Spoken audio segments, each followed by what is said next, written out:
बोले प्रभु श्री रामचंद्र भगवान की, चित्रकूट धाम की, गायत्री मैया की। चित्रकूट समम तीर्थम नास्ति ब्रह्मांड गोलोके। वाल्मीकि जी कह रहे हैं चित्रकूट के समान कोई तीर्थ इस ब्रह्मांड में नहीं है। और गोस्वामी तुलसीदास जी भी कह रहे हैं महिमा कहिए कहीं विधि जासु, सुख सागर जहाँ कीन निवासु। ऐसे पावन चित्रकूट की महिमा शब्दों में कैसे कहें, जहाँ भगवान ने चित्रकूट में 11.5 वर्ष निवास किया हो।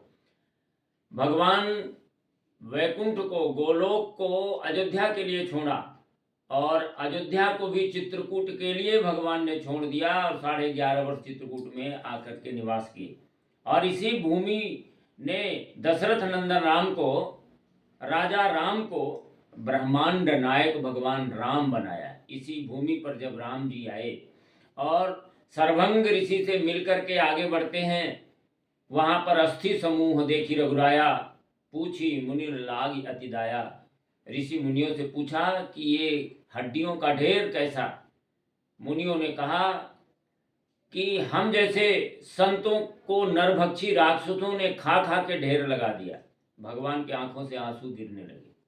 और वहीं पर एक युवा राम ने संकल्प किया, निश्चरहीन करहु मही, भुज उठाई प्रण कीन, सकल मुनिन के आश्रमन जाई जाई सुख दीन। और सभी ऋषियों को, संतों को आश्वस्त कर दिया कि हम धरती को राक्षसों से रहित करेंगे। और इसी संकल्प को लेकर के दक्षिण की ओर बढ़े और राजा राम से ब्रह्मांड नायक राम बनने तक की दूरी तय किया। ऐसे हमारे आराध्य भगवान श्री राम का अयोध्या में भव्य मंदिर बन रहा है, बन के तैयार हो गया, जिसकी प्राण प्रतिष्ठा 22 तारीख को वहाँ पर बड़ी भव्यता के साथ, पूरे विश्व में उत्साह के साथ, भारत के जगह जगह पूरे घर घर में उत्साह और दीपावली का अवसर आया है मनाने का।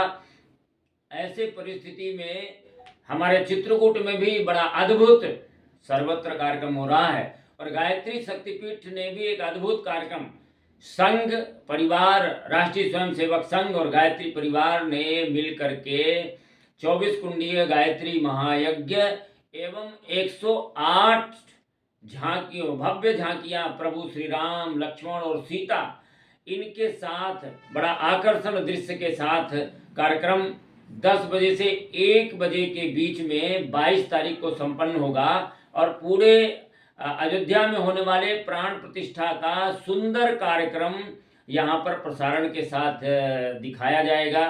बौद्धिक लोगों का होगा, यहाँ के सारे गणमान्य लोग उपस्थित रहेंगे और आप सभी आमंत्रित हैं। आप अवश्य आइए। जहाँ करोड़ों लोग एक साथ भगवान की आराधना कर रहे होंगे उसी काल में, और उस काल में जब आप आहुति देंगे आपका पुण्य करोड़ों गुना बढ़ जाएगा।